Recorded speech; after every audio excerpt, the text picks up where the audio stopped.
Bonjour à tous. Midi 1, c'est un plaisir de vous accueillir au webinaire Adaptation au changement climatique et résilience. Où en sont les entreprises du Québec?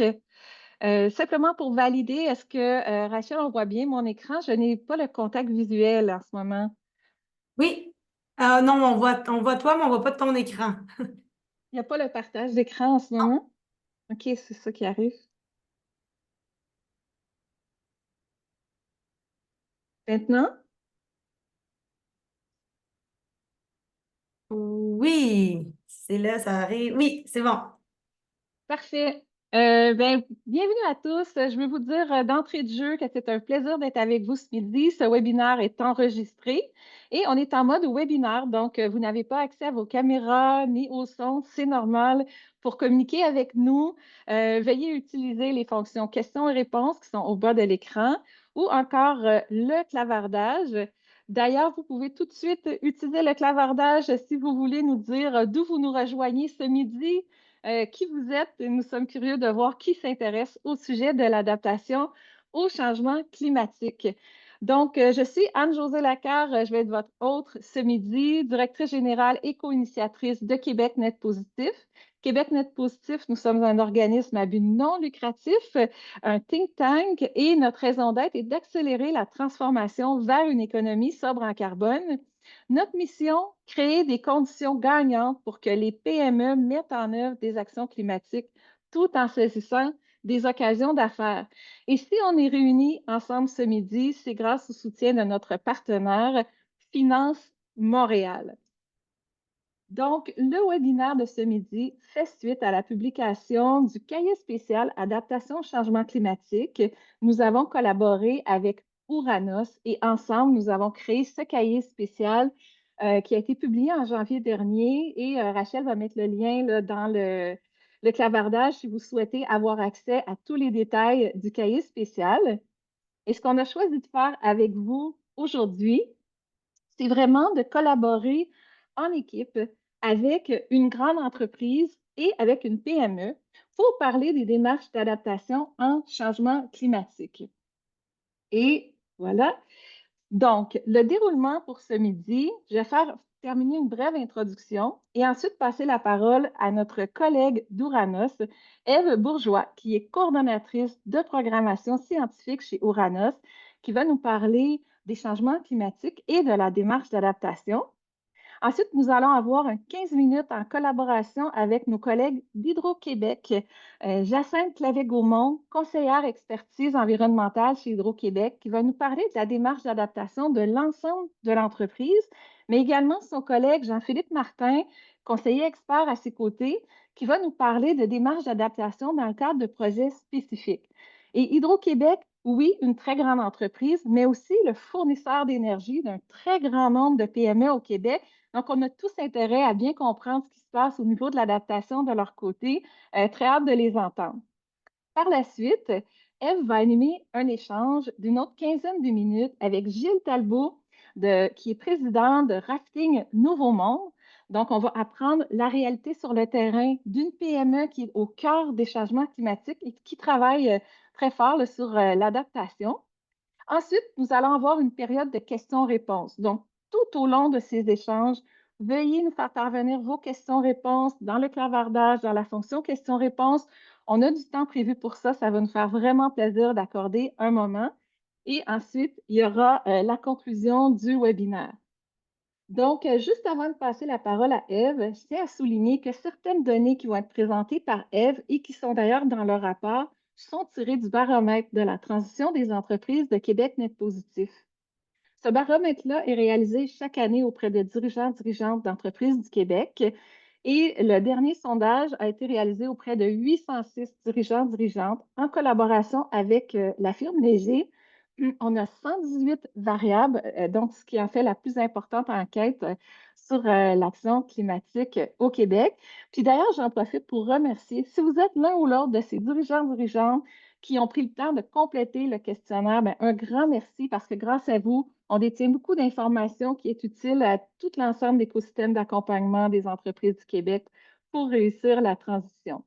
Donc, sur ce, ça me fait grand plaisir de passer la parole à Ève Bourgeois d'Ouranos.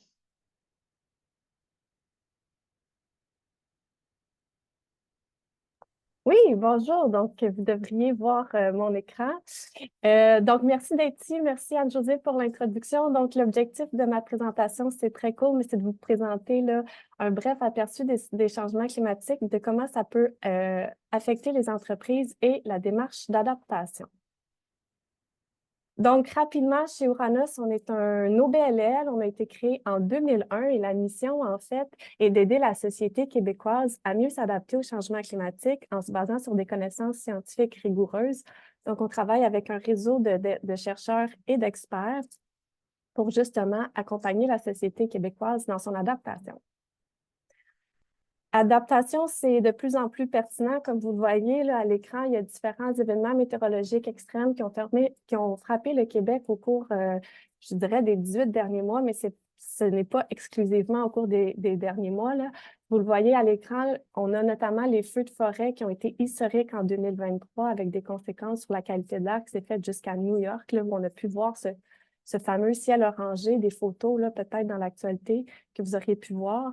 On parle également de vagues de chaleur qui a eu lieu là, à l'été 2024, mais même la semaine dernière, on a vu vraiment des épisodes de chaleur au mois de mars. On voit aussi à l'été dernier, à l'été dernier, il y a eu les vestiges de l'ouragan Debby qui a grandement touché le Québec et qui a été l'événement météorologique extrême le plus coûteux de l'histoire du Québec, là.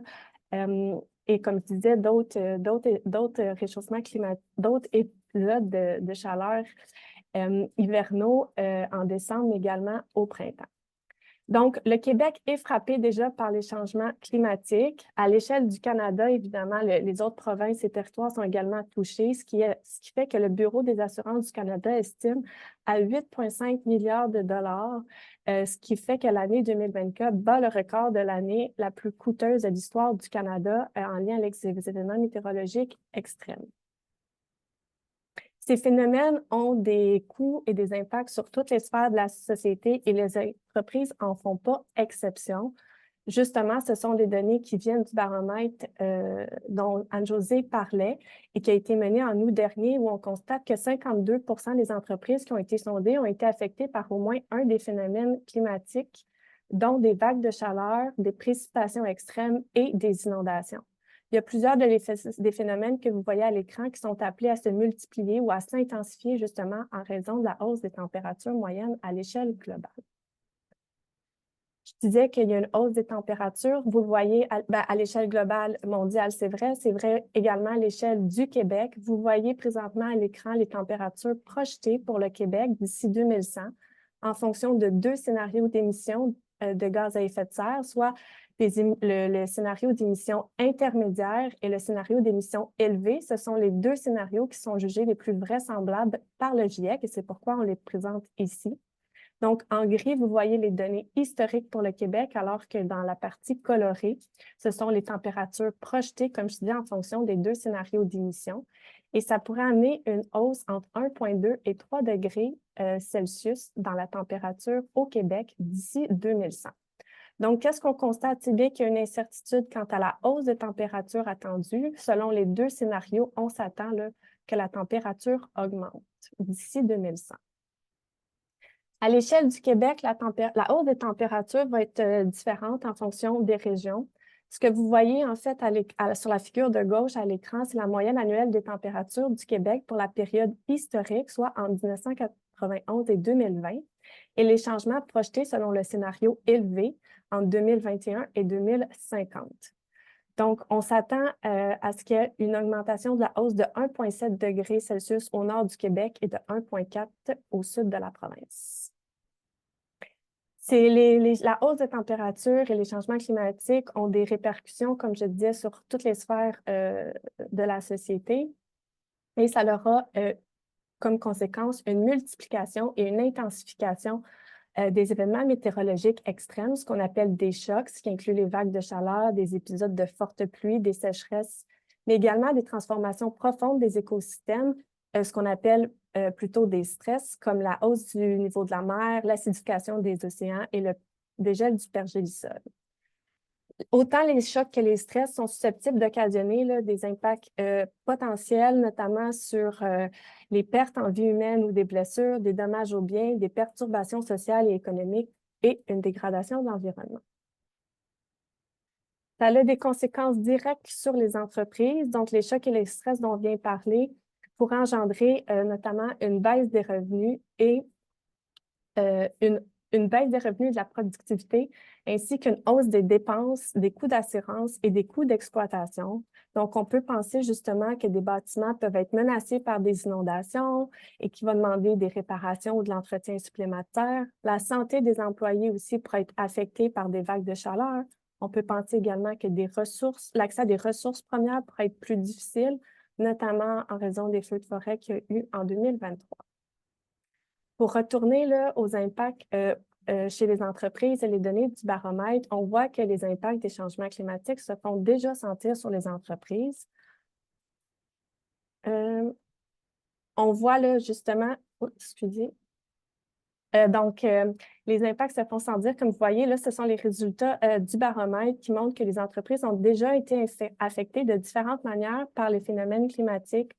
On parle de pertes ou dommages aux biens matériels, des perturbations avec la santé ou la sécurité de la clientèle et des employés, des pertes de revenus découlant de l'interruption des activités de l'entreprise, des pertes ou des dommages des infrastructures critiques qui sont nécessaires au fonctionnement de l'entreprise. Et là, d'où la pertinence notamment d'avoir des entreprises qui vont pouvoir parler de ça. L'augmentation des coûts liés au fonctionnement de l'entreprise, etc., etc. Certaines entreprises ont par contre déjà mis des mesures d'adaptation. Donc, encore une fois, selon le baromètre, vous voyez que 41% des entreprises qui ont déjà mis en place au moins une action, que ce soit l'amélioration des infrastructures, l'éducation, la sensibilisation, le verdissement et d'autres politiques. Donc, l'adaptation peut être perçue comme une contrainte supplémentaire, mais elle peut rapporter des bénéfices significatifs. Il y a une étude de l'Institut climatique du Canada qui estime qu'investir 1 $ en adaptation rapporte des bénéfices directs d'une valeur de 5 $ et des bénéfices économiques indirects d'une valeur de 10 $. Donc, en d'autres mots, investir 1 $ rapporte des bénéfices autour de 15 $. Ça permet notamment de gagner en compétitivité, de favoriser l'innovation, de saisir de nouvelles opportunités d'affaires, en plus de devenir plus résilient au changement climatique. Ce qui m'amène à ma dernière, en fait, diapositive avant de passer la parole à Hydro-Québec. En fait, quand on parle d'adaptation, il n'y a pas une solution unique et universelle d'adaptation. Les mesures d'adaptation varient en fonction de la réalité et du contexte de chacun. Donc, pour les entreprises comme pour les autres organismes, qu'est-ce qu'on suggère? C'est une démarche d'adaptation cyclique en différentes étapes afin de s'adapter de manière préventive. Et donc, cette démarche comprend 4 étapes.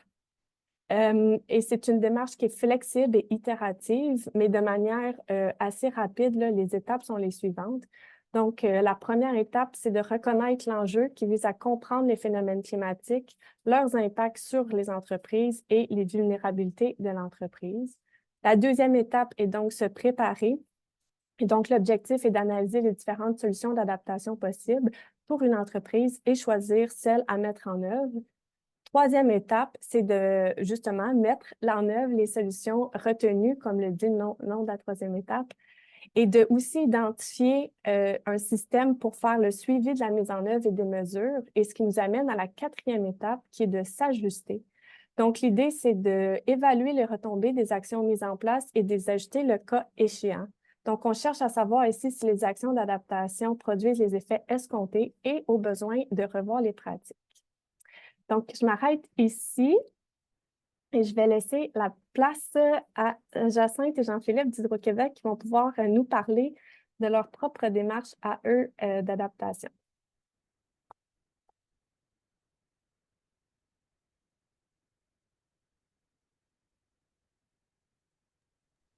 OK. On était moins rapide que toi, Ève. Tout le monde nous entend bien? Oui? Super. Alors, nous, on va vous parler aujourd'hui, Jean-Philippe et moi, on va vous parler de la démarche d'adaptation chez Hydro-Québec. Puis ta dernière diapositive, Ève, ça cadre complètement parce que je vais y aller avec les 3 étapes qu'on a faites. Je ne parlerai pas de l'ajustement parce qu'on est en train de mettre à jour notre plan d'adaptation, mais je vais pouvoir faire le tour des 3 premières étapes. Ça va aller très, très vite parce que je vais essayer de vous résumer notre démarche qui a duré depuis les 20 dernières années. Résumer ça rapido presto pour laisser la place aussi à Jean-Philippe qui va parler un peu plus de l'adaptation au niveau des projets. parce qu'on a réalisé que pour les petites PME, ça peut être très gros. Lancer une démarche comme ça prend des moyens. C'est pas tout le monde qui a les moyens d'Hydro-Québec. Donc, on voulait aussi donner l'exemple de l'adaptation à plus fine échelle au niveau du projet spécifique. Là, pour changer de diapo, par exemple, je m'en vais là-bas. Ok. Excusez, on a comme deux écrans, pas dans mon setup. Donc, tout le monde connaît Hydro-Québec. Hydro-Québec, en bref, on fait de tout, partout. On fait la production hydroélectrique, bientôt éolienne, solaire un petit peu, le transport vers la distribution. Donc, c'est ce qui fait la particularité de notre démarche d'adaptation parce que on touche à un grand champ d'activité. Une autre particularité, c'est notre vaste territoire. Donc, on n'est pas comme une municipalité, juste un point sur la carte. On est vraiment à travers l'ensemble de la province avec des réalités qui sont complètement différentes si on se trouve, mettons, en milieu côtier ou dans le Grand Nord québécois. Encore une fois, Ève t'a très bien montré les différents enjeux. Donc, c'est une réalité qu'on a. Puis, le troisième élément de contexte, c'est qu'on est présentement dans une transition énergétique. Donc, il y a de plus en plus de pression sur tout le monde veut s'électrifier. Il y a plus de pression sur Hydro-Québec. Donc, raison de plus pour être bien adapté au climat futur.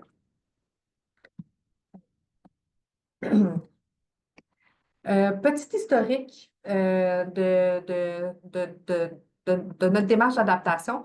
En fait, tout a commencé à la fin des années 1990, à la suite de deux catastrophes, le déluge du Saguenay, il y a eu une rupture de barrage et le verglas de 1998.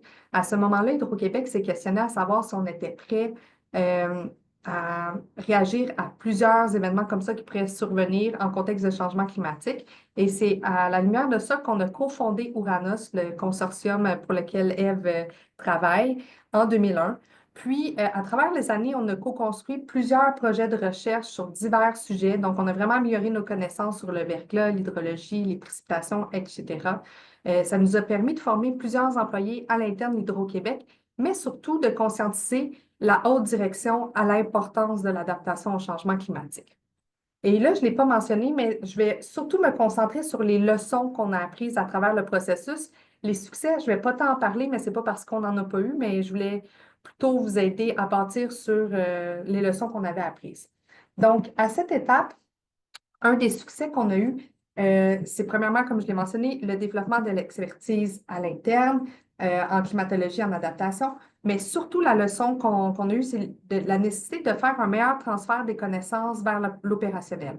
Ce qu'on voulait dire par là, c'est que même si on faisait des gros efforts, Ouranos Hydro-Québec, pour faire des projets qui étaient très concrets, très spécifiques sur les besoins d'Hydro-Québec, en réalité, quand on venait pour implémenter ça dans l'opérationnel chez Hydro-Québec, on avait des freins, c'était difficile.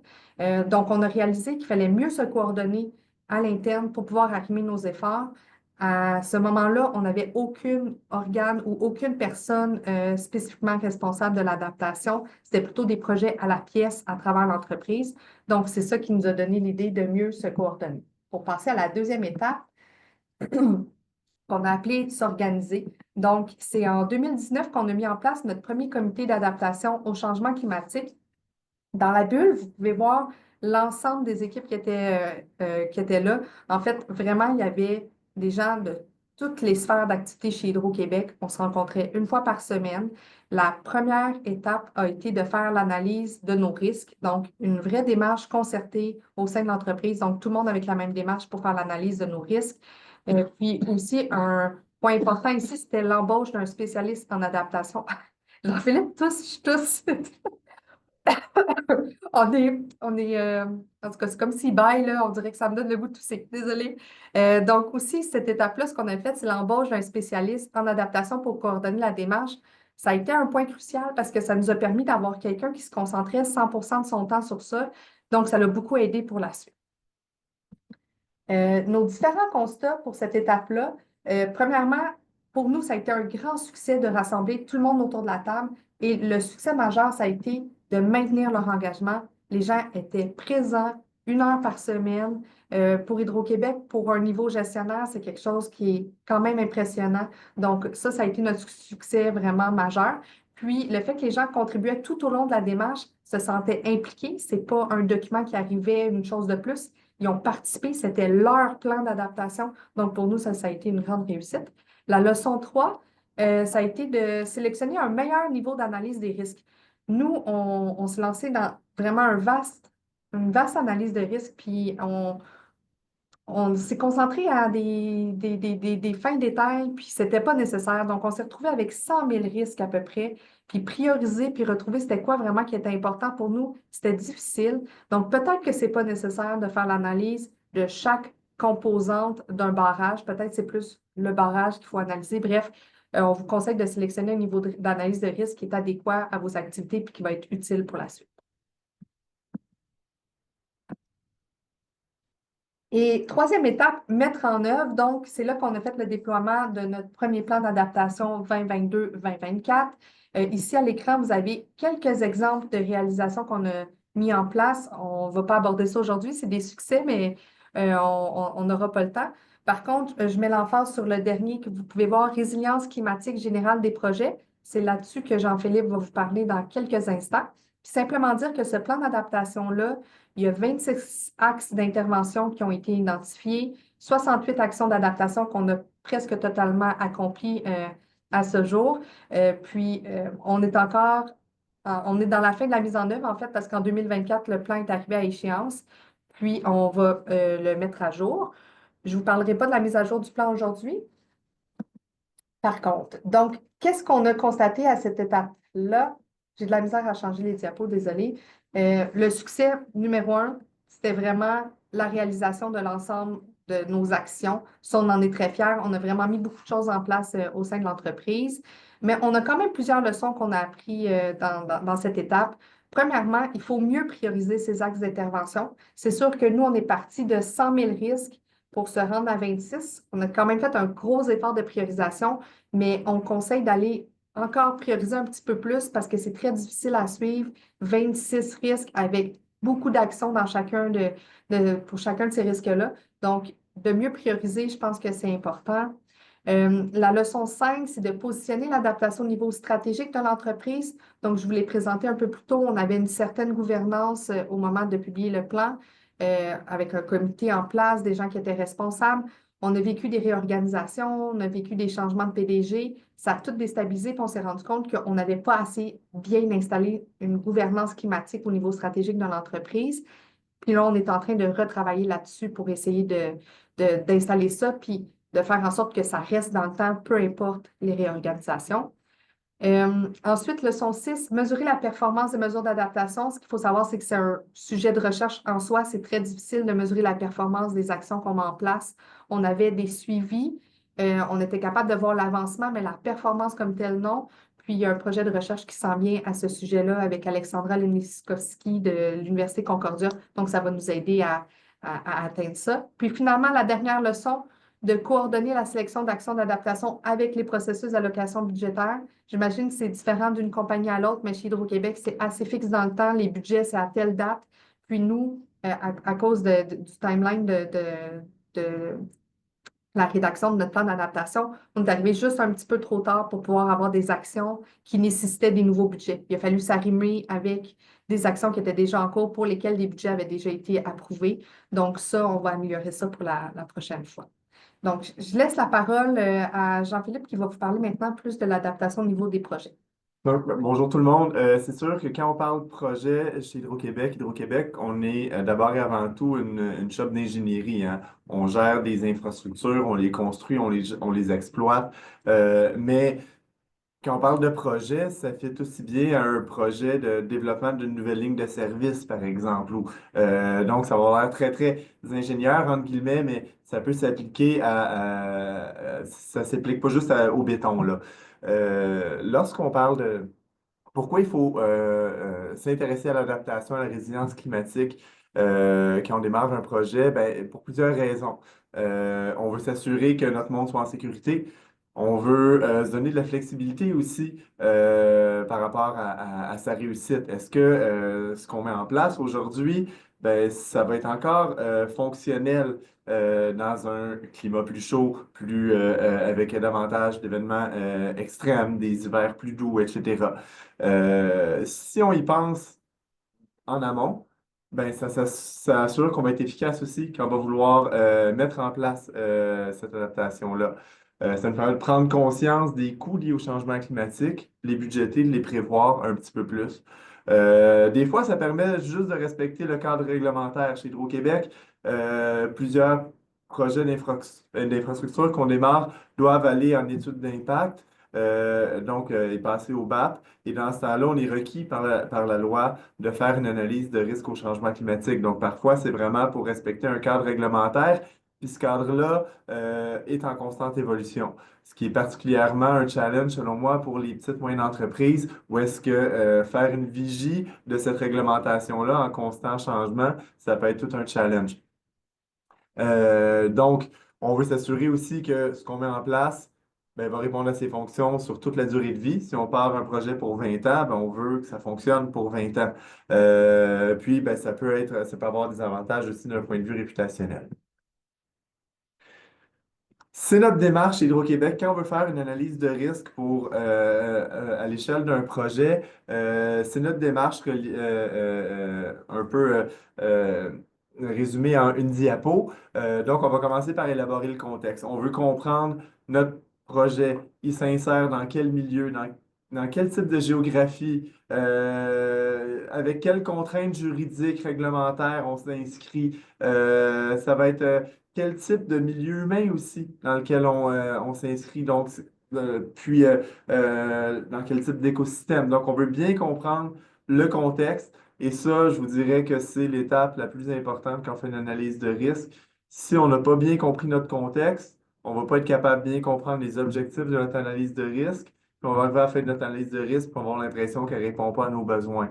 Donc, mettre de l'amour à cette étape-là, c'est important, de bien comprendre, bien cibler notre contexte. Selon moi, ça, c'est le levier de force des petites et moyennes entreprises. Vous connaissez votre clientèle, vous connaissez votre ligne de service, vous connaissez vos produits, vous connaissez vos installations. Fait que ça, c'est votre grande force. Ensuite de ça, on veut s'intéresser à quels sont les aléas climatiques qui peuvent, dans mon contexte, qui peuvent être problématiques. Donc, en climat historique, en climat futur, est-ce que j'ai des zones de contrainte liées au glissement de terrain, aux inondations, etc. Puis après ça, je vais regarder qu'est-ce qui va être vulnérable. Ça va être quoi mes composants de mon projet qui vont être vulnérables. Lorsqu'on parle de construire un bâtiment, bien, on va regarder l'enveloppe, la toiture, le système de climatisation. Donc, ça peut être des composantes comme ça, mais des composantes, ça peut être aussi mes travailleurs. Et l'aléa climatique, ça peut être les canicules. Donc, je peux avoir aussi des composantes qui ne sont pas nécessairement 100% matérielles. J'ai les aléas d'un sens, j'ai mes composantes de l'autre sens et j'essaie de voir où sont mes interactions possibles entre ces deux choses-là. Mes travailleurs, ben, ils peuvent interagir avec les canicules. Ils vont avoir des interactions aussi lors d'événements météorologiques extrêmes. Donc, j'essaie de voir où sont mes interactions. Et pour chaque interaction, j'essaie de voir, OK, c'est quoi mon risque? Est-ce que j'ai une forte probabilité de voir l'impact se réaliser. Et si l'impact se réalise, est-ce que je vais avoir des conséquences mineures?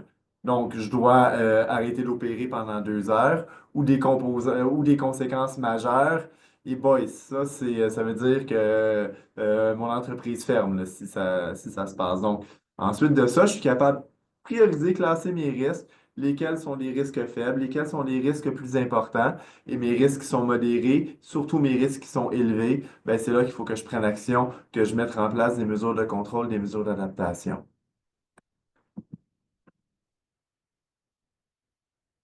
Donc, quelques messages à retenir là, d'un point de vue projet à moyen terme. Les changements climatiques vont représenter un risque économique majeur.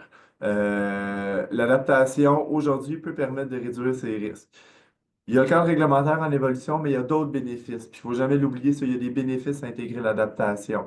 Chez nous, notre objectif à long terme, ou mon objectif à long terme, c'est je souhaiterais ardemment que l'ingénierie chez Hydro-Québec considère systématiquement les changements climatiques. On est une grosse boîte, on a beaucoup d'inertie, mais c'est vers ça qu'on cherche à s'en aller. Mais le défi, puis c'est le défi pour toutes les entreprises, toutes les organisations, j'ai vu que les organisations municipales aussi est le même, c'est de choisir le bon niveau d'effort en fonction d'où est-ce qu'on en est. Si on est au début de notre projet, c'est sûr qu'on ne va pas se lancer dans une analyse de risque hyper détaillée, mais on va avoir une espèce de portrait plus haut niveau. Au niveau, en fonction du niveau de risque. Si jamais, moi, tout ce que je fais dans mon entreprise, ça se passe à l'intérieur, puis je suis climatisé, ben, les canicules, c'est peut-être pas là où est-ce que je dois donner tout mon effort non plus. Puis le niveau d'urgence, est-ce que mon risque va se réaliser demain des canicules? C'est déjà un enjeu, ou est-ce qu'on parle d'un enjeu qui va peut-être avoir lieu en 2050, par exemple, migration de certaines espèces? Donc, c'est pas la même urgence de mettre en place des mesures d'adaptation. Puis des effets de verrouillage. Est-ce que la décision, ça c'est une question qu'on peut toujours se poser, est-ce que la décision que je prends maintenant, là, fait en sorte que mon risque, je pourrai plus agir dessus dans 20 ans? Je suis pris avec ça. Chez Hydro-Québec, un exemple, c'est si je construis un nouveau barrage, ben, comment je fais passer ma crue aujourd'hui, mais la décision que je prends dans 10 ans, je ne peux pas me dire, ah, je me suis trompé, j'aurais dû faire passer un peu plus d'eau. Il est trop tard. Donc, ça, c'est des décisions qui sont verrouillées dans le temps et celles-là, un petit effort supplémentaire aussi à être sûr de les prendre en considération. Donc, merci. On vous laissait là-dessus. On a déjà dépassé, je pense, de 1 minute notre temps. Donc, on va prendre les questions après. On sait que ça a été très, très rapide. Merci beaucoup. Je partage de retour mon écran. Donc, merci Hydro-Québec. Très intéressant. Vous avez dit que vous êtes une grosse boîte, en effet. Là, je me retourne maintenant vers Rafting Nouveau Monde avec Gilles. Ce que j'ai aimé, par contre, de ce que vous avez présenté, j'ai aimé plusieurs choses, mais une chose, c'est la flexibilité de l'approche. Et je suis intéressée là, justement à savoir comment ça se passe dans une entreprise qui est peut-être plus petite qu'Hydro-Québec. J'ai remis à l'écran le cycle de l'adaptation. On va faire un peu la même chose qu'Hydro-Québec, à passer à travers les différentes étapes. Donc, ma première question, ça serait justement comment c'est reconnaître l'enjeu, comment Rafting Nouveau Monde a pris conscience des changements climatiques et a commencé sa démarche d'adaptation. Comment qu'on le reconnaisse parce qu'on la vit, hein, c'est ça qui est arrivé. Moi, je suis propriétaire de Rafting Nouveau Monde depuis maintenant 13-14 ans, mais ça va faire quasiment 25-26 ans là, que je travaille là. Fait que on a vu là, au cours des années là, des changements qui sont, oui, sur la rivière, là, des fluctuations d'eau qui sont non constantes. Là, tu sais, dans les premières années que je faisais du rafting, là, l'eau était haute au printemps, puis elle descendait tout l'été jusqu'à de l'eau basse. Puis maintenant, il y a des grosses variations d'eau, là, comme l'année passée, par exemple. Tu sais, on a eu un printemps avec très peu de neige, donc l'eau était très basse au printemps. Puis on a eu des records d'eau au mois d'août. Donc on la vit, on la voit, là. C'est la même chose pour le terrain. Nous, on est un terrain qui est fait un peu en pente. Puis que pendant les majorité des années que j'ai travaillé pour Rafting Nouveau Monde, ou même les premières années comme propriétaire, là, on a eu très peu de problèmes d'eau sur le terrain. Puis dans les dernières années, avec les fortes pluies, on a eu beaucoup de problèmes de gestion de l'eau sur le terrain, soit de l'eau de surface, il y a des inondations pour les piscines, dans les douches, on avait des inondations, dans la cave, des inondations. Donc, puis ça arrivait 2 à 3 fois par année. Donc, reconnaître l'enjeu, c'était assez simple, on le vivait au quotidien. Donc, c'était assez simple. Oui, donc comment s'est passé comment vous avez fait pour identifier des solutions qui fonctionnent? Ben, c'était quoi les solutions possibles, lesquelles choisir pour faire face à ces différents impacts? Dans les premiers moments, on était plus en mode réactif là, sur réagir là, quand il y a une inondation, mais on sort l'eau, on nettoie, puis on recommence. Puis dans les premières années, avec des grosses fluctuations d'eau, mais on n'était pas toujours bien équipé. Fait que durant les périodes mortes, on a ajouté là, à notre tableau de la gestion des risques là, qu'on a chez nous, des risques d'adaptation climatique. Tu sais, fait qu'est-ce qui arrive si encore il pleut fort, qu'est-ce qui peut être fait, même chose pour l'eau. Fait qu'on a essayé de mettre dans le tableau de gestion des risques là, différentes problématiques qu'on a rencontrées, des pannes d'électricité long terme, comme après le derecho, exemple. Tu sais, ça a été une autre étape qu'on a vu qu'on vive. Qu'est-ce qu'on va faire si ça réarrive encore, manque d'électricité 7 à 10 jours? Qu'est-ce qui arrive si on a 150 mm de pluie demain? Fait qu'on a ajouté ça à notre tableau de la gestion des risques pour pouvoir trouver des solutions. Tu sais. Fait avec l'équipe en place, avec mon staff, on a concerté beaucoup. Là, on a fait ça souvent chez nous. On se met ensemble sur les différents directeurs de département, puis on essaie de trouver des solutions là, qui peuvent être réalisables à court, à moyen et à long terme. Parce qu'il y a des solutions, des fois, qui sont plus à long terme, là, que ça vient soit avec un budget plus limité ou des choses qu'il faut qu'on fasse à fur et à mesure. Là. Fait qu'on a mis ça dans notre calendrier, en fait, de la gestion des risques, dans la préparation, le type de solution à adopter là, selon les différents enjeux. Puis l'étape suivante, là, c'est de la mise en œuvre. Est-ce que comment ça s'est passé? Est-ce qu'il y a des exemples concrets qui sont possibles d'être partagés? Là? Ça ressemble à quoi? Des mesures d'adaptation? Et c'est quoi les défis ou les opportunités à mettre en œuvre ces mesures-là? Ouais, mais tu sais, je peux, mettons, prendre deux exemples, même trois, je vais essayer de faire ça assez court, là. Trois exemples. Par rapport à la rivière même, comme l'année passée, là, tu sais, on avait déjà mis en place là, des mesures sur qu'est-ce qui arrive si il y a vraiment beaucoup d'eau dans une période de l'année où les gens ne s'attendent pas à ça. Parce que le rafting, c'est vraiment deux sports différents, là. Le rafting de printemps quand l'eau est haute, puis il y a des amateurs de sensations fortes qui viennent vraiment pour de l'eau très haute. Puis les gens qui vont venir au mois d'août, normalement, tu sais, ils viennent chercher de l'eau chaude, ils viennent chercher une belle journée sur la rivière. Il reste que c'est vraiment le fun, le rafting au mois d'août, mais c'est beaucoup moins sportif. Tu sais, fait que c'est souvent là que les gens qui veulent venir faire du rafting plus tranquille vont venir. Puis là, l'été passé, au mois d'août, l'eau, elle a été plus haute au mois d'août que dans les 4 dernières années combinées. Fait que on avait déjà mis en place d'autres sections de rivière. J'avais fait des accords avec des propriétaires riverains pour utiliser les terrains sur la rivière à d'autres endroits où on peut amener les gens pour que ce soit moins rock'n'roll. Ça, c'était déjà mis en place. On avait déjà discuté de ça avec le staff. L'année passée, quand c'est arrivé, on n'est pas comme tombé en bas de notre chaise. On s'est dit, bon, on va juste changer de section, puis on va s'adapter. C'est sûr qu'à ça, il y a des coûts parce que ça me coûte de la location de terrain, puis aussi beaucoup plus de transport. Mais c'était déjà dans notre plan. On n'était pas comme pris de court parce que l'eau était trop haute. On s'est adapté, puis on était déjà prêt à ça. Ça, c'est pour la rivière. Mais c'est aussi le même cas pour nos installations. C'est maintenant, dans la construction, la rénovation de mes installations, il y a toujours une partie dans la construction qui vient avec un plan de développement par rapport au changement climatique. La gestion de l'eau, mais pas juste de l'eau comme avant avec un drain français enterré 4 pieds sous terre. Maintenant, j'ai des installations avec des drains de surface, j'ai des installations avec des champs qui vont récupérer l'eau quand l'eau va être en trop grande quantité. C'est monter les installations plus hautes qui étaient avant. C'est toutes des choses que je mets dans mes plans. Comme ça, quand je bâtis un nouveau bâtiment où je fais juste le rénover, mais je vais toujours prendre en considération qu'est-ce qu'il faut faire pour mettre une meilleure gestion de l'eau.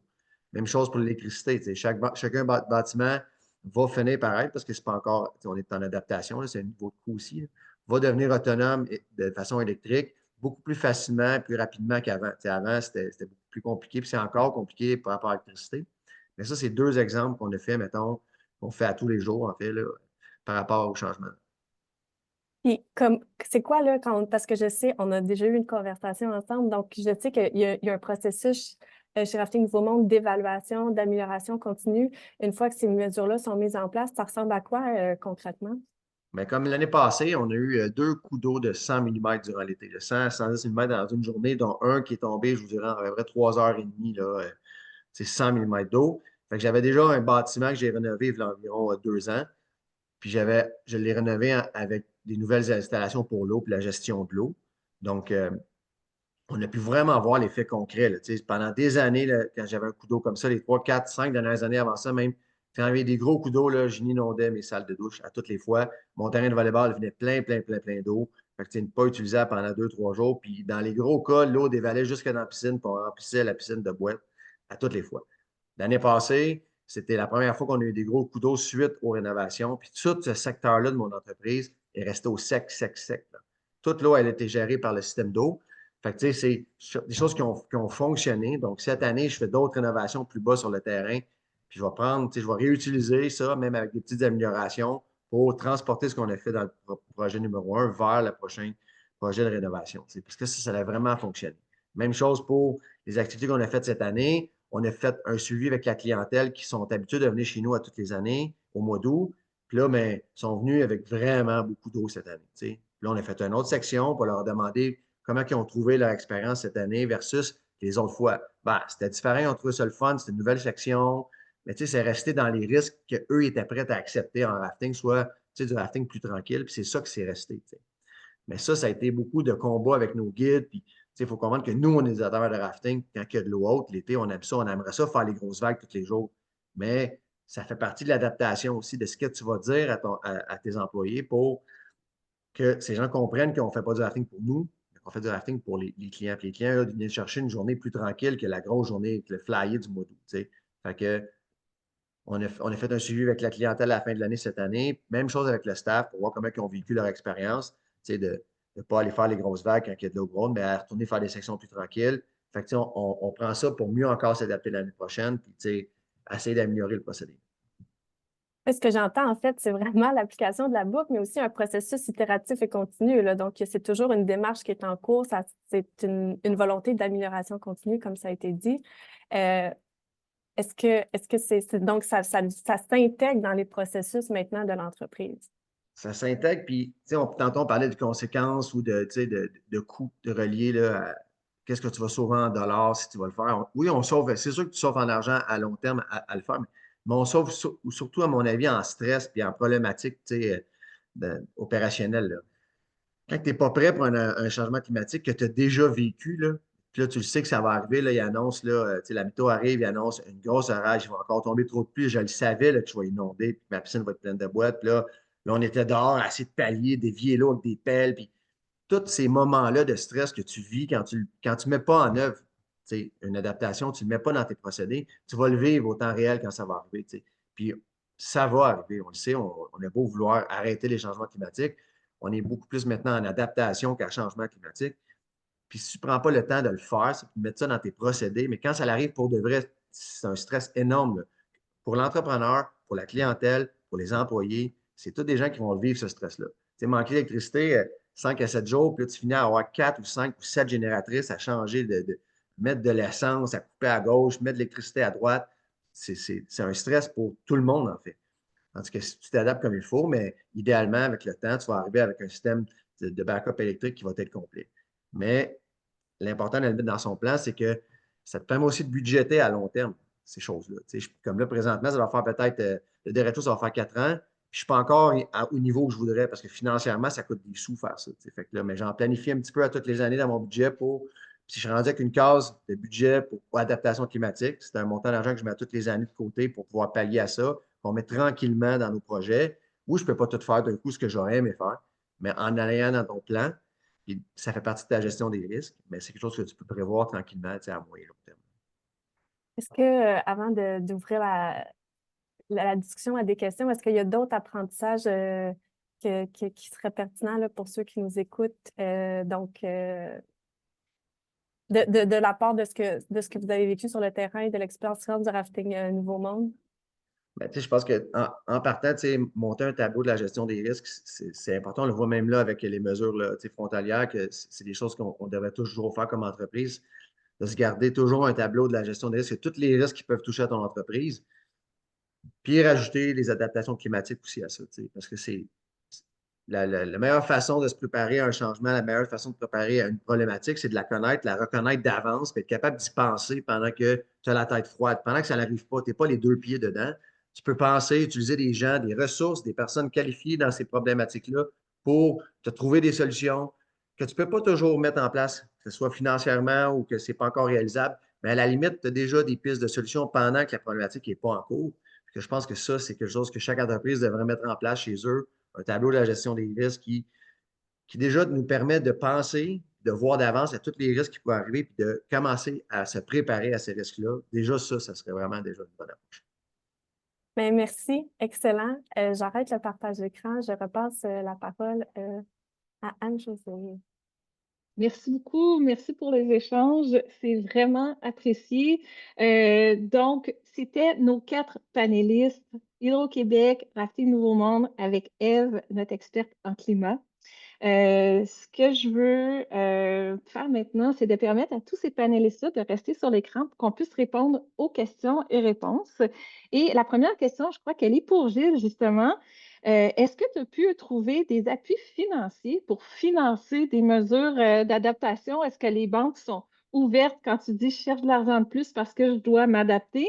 Puis il y avait une question complémentaire. Est-ce que vraiment tu réussis à avoir un retour sur ton investissement depuis que tu as commencé à faire ces démarches-là, ou c'est vraiment pour le futur qu'il va avoir un retour selon toi? Pour trouver de l'argent, avec la MRC d'Argentin, il y a eu certains budgets développés là, pour nous aider quand on rénovait à rénover avec une notion d'adaptation climatique, mais c'était quand même très faible par rapport à ce que ça pouvait coûter.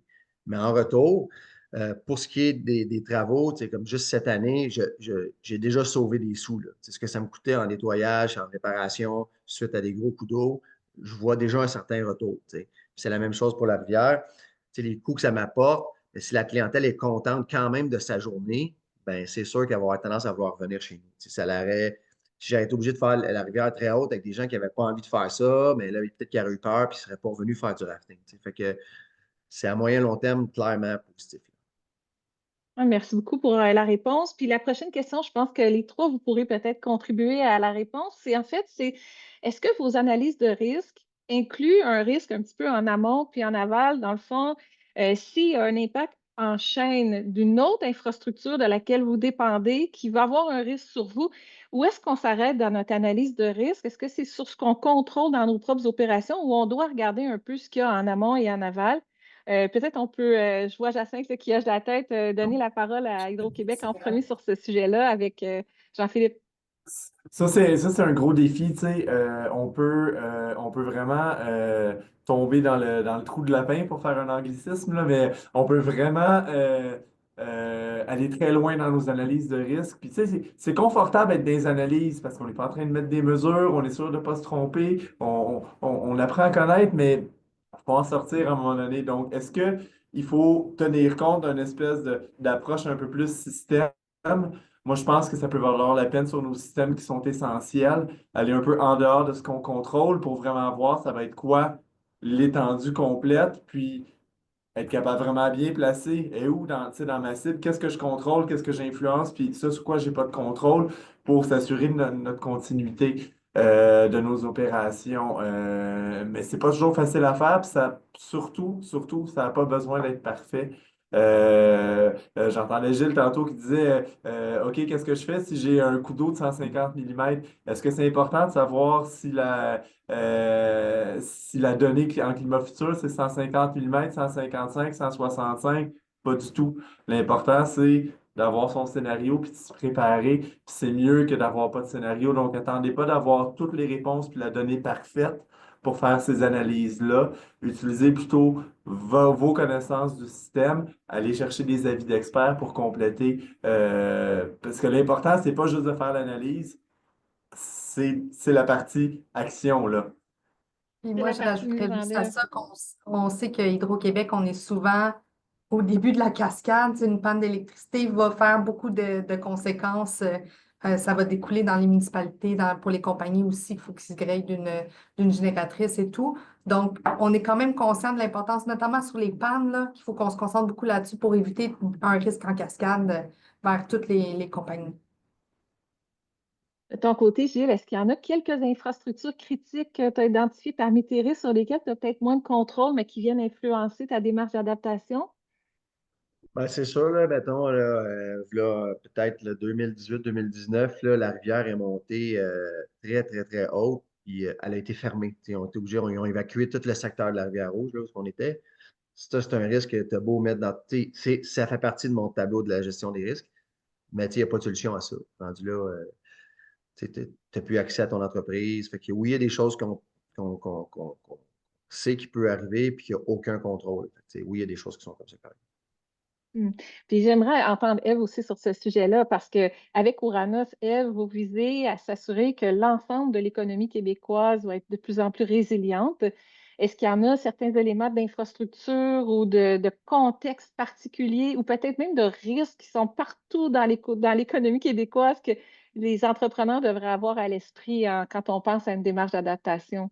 Et quand on pense à une démarche d'adaptation, c'est surtout une démarche flexible.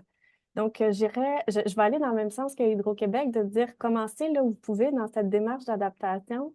Et il y a toujours moyen d'en faire plus un peu plus tard, une fois que nos capacités grossissent.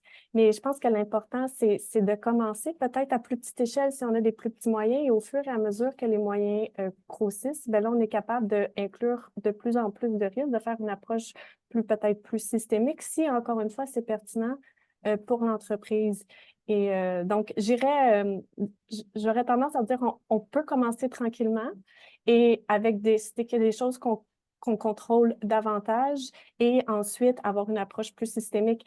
Et je dis ça pour pas faire peur parce qu'une appréciation des risques exhaustive, ça peut faire peur pour plusieurs entreprises qui n'ont pas nécessairement les moyens là, de rentrer dans le détail. Donc, de commencer sur les choses, de commencer doucement, ça serait ma réaction. Merci beaucoup. Puis on l'a entendu avec Jacinthe quand elle a parlé de 100 000 risques là, dans tous les détails des infrastructures. Ça devait être quelque chose qui a fait peur un peu. Peut-être une question justement pour Hydro-Québec ici. Est-ce que certaines entreprises arrivent à mettre un coup sur les impacts des phénomènes climatiques pour leur entreprise, une vague de chaleur, des précipitations extrêmes, des inondations? Je pense à vous, s'il y a moins d'eau derrière les barrages, on est peut-être capable là, de figurer un coût. Puis c'est écrit nonobstant les risques psychosociaux, évidemment, là, qui peuvent aussi s'ajouter. Oui, ben c'est sûr qu'on n'a pas les coûts total, puis on ne peut pas dire que le coût de l'événement, c'est directement lié au changement climatique, parce que des événements météorologiques extrêmes, il y en a, mais nous, on arrive chez Hydro-Québec à quantifier des coûts, puis ça n'inclut pas tout, là. Ça inclut pas, ça l'inclut, mettons, le coût pour Hydro-Québec, remettre en service, le derecho que Gilles parlait, nous autres aussi, on a été passablement affectés, je pense que ça a été une vingtaine de millions de dollars. 70. 70, celui-là, bon, ça fait que les équipes qui sont en temps supplémentaire, tout ça, mais on n'a pas tous les coûts de ça en cascade qu'on parlait tantôt, par exemple, tu sais, le fait que nous, on est en panne de courant, mais l'entreprise qui ne peut pas fonctionner, puis l'hôpital qui doit reporter des chirurgies, puis tu sais, toute cette cascade-là, on ne l'a pas. On arrive à quantifier une partie des coûts. Euh, c'est difficile aussi de savoir quelle partie est attribuable au changement climatique, qu'est-ce qui peut justifier des investissements supplémentaires. Donc, je te Ouais. laisse Ben, tu sais, poursuivre. de plus en plus, c'est une science qui se développe. C'est pas nécessairement facile, mais il y a des coûts qu'on est capable. Tu sais, on parlait justement coût des canicules. Ben, si vous savez que, OK, ben, moi, j'ai sur mon terrain, j'ai 100 travailleurs puis, ben, en 2030, on s'attend à avoir X jours de canicule, puis une journée de canicule, je perds X heures de travail. Ben, on est capable de voir, OK, c'est anticiper ces coûts-là. Il y en a certains qui sont faciles à calculer. Et il y a de plus en plus, là, c'est une science qui se développe, il y a de plus en plus d'expertise au Québec là, pour aider à faire ça. On peut faire, tu sais, sérieusement, encore une fois, entre le calcul qu'on est capable de faire avec quelques données, quelques scénarios, on est capable vraiment au moins avoir un ordre de grandeur, puis se donner même si c'est pas exactement, j'avais calculé 100 000, puis ça a coûté 112 000, mais on est capable d'avoir un ordre de grandeur. OK, c'est un impact que je vais chiffrer dans les 100 000, dans le million, tu sais, ça se situe où justement dans le fameux registre de risque que Gilles dit, 20 000, je l'absorbe facilement, 1,5 million, je ne l'absorbe pas. Il se situe où là-dedans, tu sais, ce risque-là? Très utile, merci beaucoup. Puis, je vais peut-être rester avec toi, Jean-Philippe. Une question, est-ce que les mesures d'adaptation climatique prennent en compte ou intègrent les notions de biodiversité?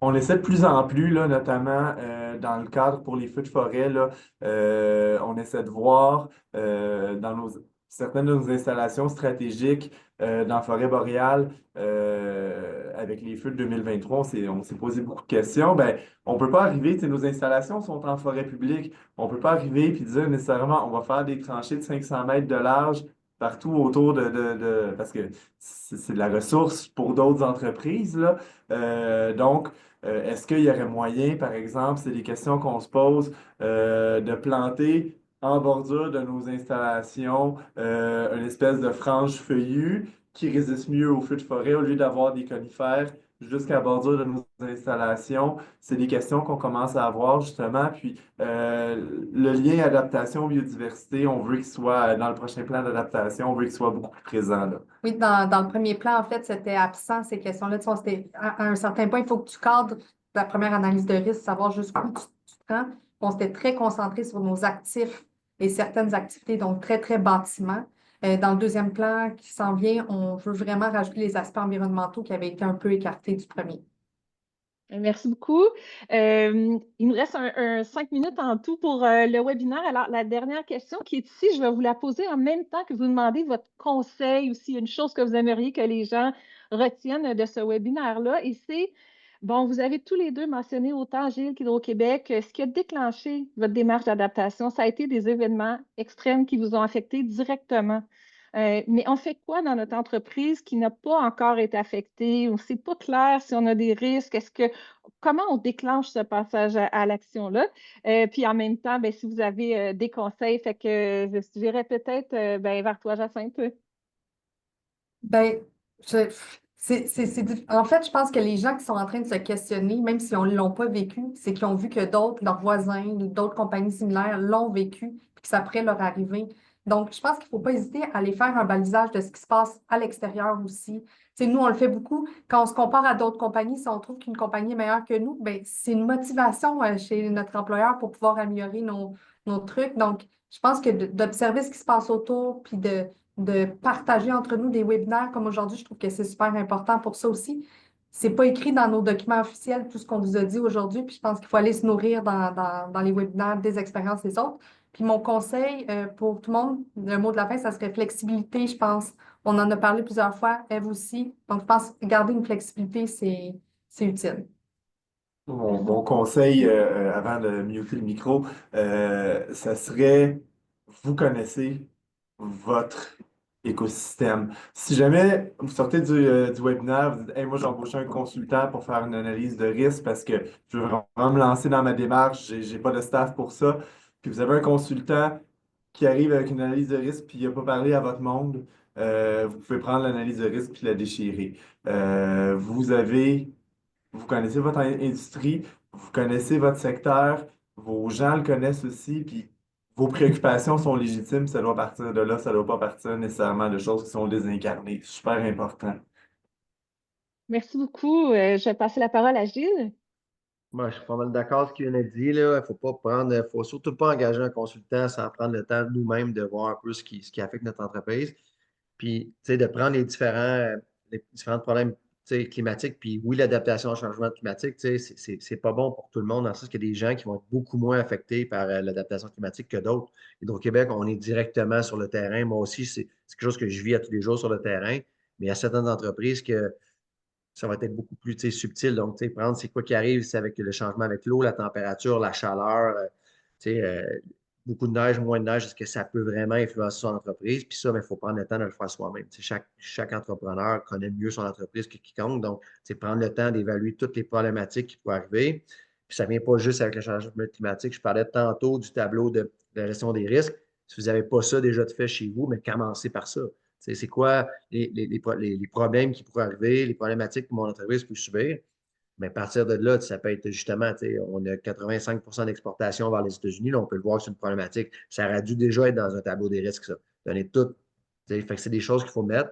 Et l'adaptation climatique est une ligne de plus à vérifier. Fait que si dans votre cas, vous êtes vraiment proche de ça, mais il faut prendre le temps de le faire soi-même, ça, c'est sûr. Bien, merci beaucoup. Merci à nos deux invités. Puis, je vais repasser la parole à notre collaboratrice Ève. Un mot de la fin, Ève, de ton côté.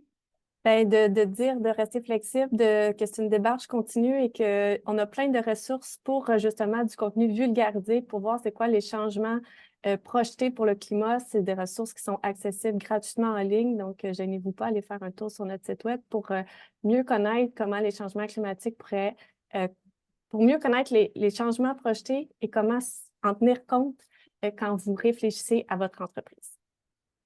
Bien, merci beaucoup. Puis merci à tout le monde qui a été présent aujourd'hui. Puis il y avait encore de nombreuses questions qu'on n'a pas eu l'occasion de répondre. Donc, on va sûrement regarder ça avec Ouranos puis voir comment on peut y répondre. Je tiens à remercier à nouveau notre partenaire qui nous a permis de se réunir aujourd'hui, Finance Montréal, qui vous donne d'ailleurs rendez-vous pour un off-sommet de la finance durable qui aura lieu le 3 avril prochain. De notre côté, tous les deux, Ouranos et Québec Net Positif, nous collaborons à des ateliers dans le cadre du prochain sommet Climat Montréal, donc le 6 mai prochain. Également, avec Québec Net Positif, nous avons une communauté de pratique accompagner les PME dans l'action climatique. Plusieurs activités qui s'en viennent, dont une à nouveau en collaboration avec Finance Montréal, mais d'autres partenaires de l'écosystème. Si c'est quelque chose qui vous intéresse, Rachel, mais aussi les liens dans le clavardage. Et évidemment, ben, On vous remercie beaucoup de contribuer et tous de vous préoccuper, de s'assurer qu'on s'en va vers une transition économique éclairée.